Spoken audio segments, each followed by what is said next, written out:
Tollywood cute beauty నటి స్నిగ్ధ గురించి తెలుగు సినీ ప్రియులకు ప్రత్యేకంగా చెప్పాల్సిన పని లేదు.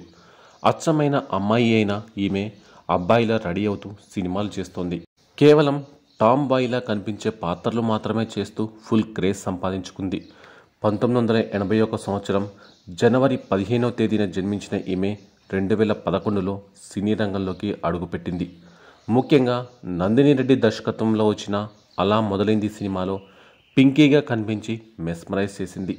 తొలి చిత్రంతోనే విపరీతమైన గుర్తింపు తెచ్చుకున్న ఈమె ఆ తర్వాత కూడా అదిరిపోయే సినిమాలు చేసింది. మేం వయసుకు వచ్చాం, రొటీన్ లవ్ స్టోరీ, దమ్ము, ఒక్కడినే, టైగర్, జత కలిసే, గుంటూరు టాకీస్, కళ్యాణ వైభోగమే, కిట్టు ఉన్నాడు జాగ్రత్త వంటి చిత్రాలు నటించి మెప్పించింది.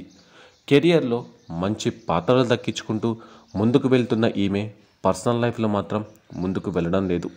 అంటే 43 ఏళ్ల వయసు వచ్చినా కూడా ఇంకా ఆమె పెళ్లి చేసుకోవట్లేదు. అయితే తొలిసారి తను ఇప్పటికీ పెళ్లి చేసుకోకపోవడానికి గల కారణాలను వివరించింది. తనకు తెలిసిన చాలా క్లోజ్గా ఉండే ఓ 4-5 తనను పెళ్లి చేసుకుంటామని చెప్పారని, నేరుగా ఇంట్లో వాళ్ళతో కూడా మాట్లాడారని వివరించింది. కానీ ఎందుకో తనకు వాళ్ళను పెళ్లి చేసుకోవాలని అనిపించలేదని, ప్రస్తుతం ఒంటరిగానే ఉంటున్నానని వివరించింది. తనని పెళ్లి చేసుకోవాలనుకున్న వాళ్ళు ఏదైనా సమస్య ఉందేమో అని భావించి తనను సైకియాట్రిస్ట్ దగ్గరకు కూడా తీసుకెళ్లారని వివరించింది. గతంలో అంటే చిన్నతనంలో తనపై అత్యాచార యత్నం జరగడంతో తనకు పెళ్లి అన్న, మగాళ్ళు అన్న భయం ఏర్పడింది. తనకు పెళ్లి అంటే భయమేమోనని, వాళ్ళు అలా చేసి ఉంటారేమో అంటూ కూడా క్లారిటీ ఇచ్చింది. అయితే దానికి పరిష్కారం దొరకలేదు, కానీ తన మనసులో భయం మాత్రం అలాగే ఉండిపోయిందని వెల్లడించింది. ఈ కారణం వల్లే తాను ఇంకా పెళ్లి చేసుకోలేదేమో అని కూడా చెప్పుకొచ్చింది. కానీ నిజంగా తన మనసుకు నచ్చిన అబ్బాయి వస్తే మాత్రం ఖచ్చితంగా పెళ్లి చేసుకుంటానని నటి స్నిగ్ధ వివరించింది. వయసు ఎక్కువైనా తన మనసుకు నచ్చినవాడు వస్తే 3 ముళ్ళు వేయించుకుంటానన్న స్నిగ్ధ తాను టాంబాయ్లా ఉండడం వెనుక కథ కూడా చెప్పింది.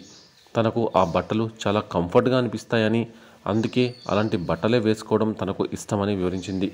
తనకు నచ్చినట్లు తన లైఫ్ లీడ్ చేస్తూ ఒంటరిగానే జీవిస్తున్నట్లు తెలియజేసింది. టాలీవుడ్లో చాలామంది కమెడియన్స్ ఉన్నా కొందరిలో మాత్రమే ఒక యూనిక్ టాలెంట్ ఉంటుంది. వాళ్ళని చూస్తేనే ఫ్యాన్స్ తెగ నవ్వేస్తూ ఉంటారు. వారి మాట, చూపు, బాడీ లాంగ్వేజ్ ఇలా ఏది చూసినా నవ్వొస్తుంది. అలాంటి వారిలో స్నిగ్ధ పేరు ప్రముఖంగా వినిపిస్తూ ఉంటుంది. ఆమెలో ఉన్న టాలెంట్కు తెలుగు ప్రేక్షకులు ఎప్పుడో ఫిదా అయిపోయారు. ఇప్పటికే అనేక సినిమాల్లో నటించి ఆడియన్స్ని మెప్పించింది. అయితే ఎప్పుడు నవ్వుతూ ఉండే స్నిగ్ధ లైఫ్లో ఇంత విషాదం దాగుందని ఎవరికీ తెలిసి ఉండదు. ఈ విషయాన్ని స్నిగ్ధ ఓ ఇంటర్వ్యూలో వెల్లడించడంతో అసలు విషయం బయటకు వచ్చింది. రీతు చౌదరి ప్రస్తుతం దావత్ అనే షోకి హోస్ట్ చేస్తున్న విషయం తెలిసిందే. ఈ షో కాస్త బోల్డ్గానే సాగుతోంది.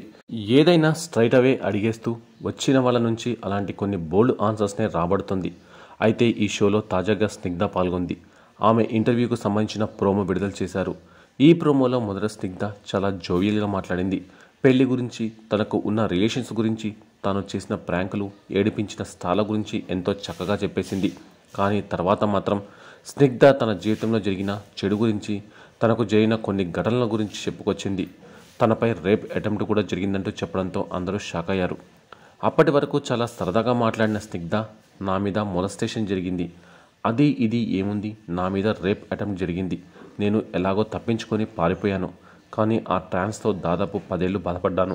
ఎవరిని చూసినా అనుమానంగానే ఉండేది. నాన్న పక్కన పడుకున్నా నాకు భయంగా ఉండేది. నాన్న, మామ ఎవరు పట్టుకున్నా వాళ్ళది గుడ్ టచ్చా, బ్యాడ్ టచ్చా అనే భయం ఉండేది. వాళ్ళు పాపం నన్ను అంతకుముందులానే ప్యాంపర్ చేసేవాళ్ళు, కానీ నాకు మాత్రం భయం అలానే ఉండేది అంటూ స్నిగ్ధ తన లైఫ్లో జరిగిన ఒక భయానక సంఘటన గురించి చెప్పుకొచ్చింది. అలాగే రీతు మరో ప్రశ్న అడిగింది. నీ లైఫ్లో రిగ్రెట్గా ఫీల్ అయ్యే విషయం ఏదైనా ఉందా అని అడిగింది. రిగ్రెట్ అయ్యే విషయం గురించి చెప్తూ స్నిగ్ధ తన లైఫ్లో ఉన్న మరో విషాదం గురించి చెప్పుకొచ్చింది. అమ్మ రారా అని అడుగుతుంది అని వీకెండ్కి టికెట్స్ బుక్ చేశాను. శనివారం వెళ్దామని టికెట్స్ బుక్ చేశాను. అయితే అమ్మ గురువారం చనిపోయింది.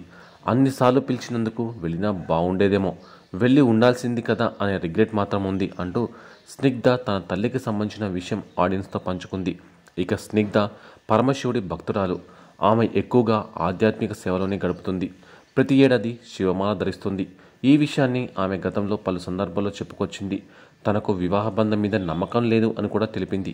ఇప్పటి వరకు పెళ్లి గురించి ఆలోచించలేదని, నా జీవితంలో ఆ సందర్భం కూడా రాలేదని, నేను దీక్షలో ఉన్నాను, ఏడాదిలో 120 రోజులు దీక్షలోనే ఉంటాను అని ఓ సందర్భంలో చెప్పుకొచ్చింది స్నిగ్ధ. పెళ్లి చేసుకుని సంసారం అనే బంధంలోకి వెళ్ళడం నాకు ఇష్టం లేదు. పెళ్లి చేసుకుంటే నేను మరొకరి ఆధీనంలోకి వెళ్ళిపోతాను, అది నాకు ఇష్టం లేదు అంటూ చెప్పుకొచ్చింది. స్నిగ్ధ చెప్పిన మాటలు ఇప్పుడు నెట్టింట వైరల్ అవుతున్నాయి.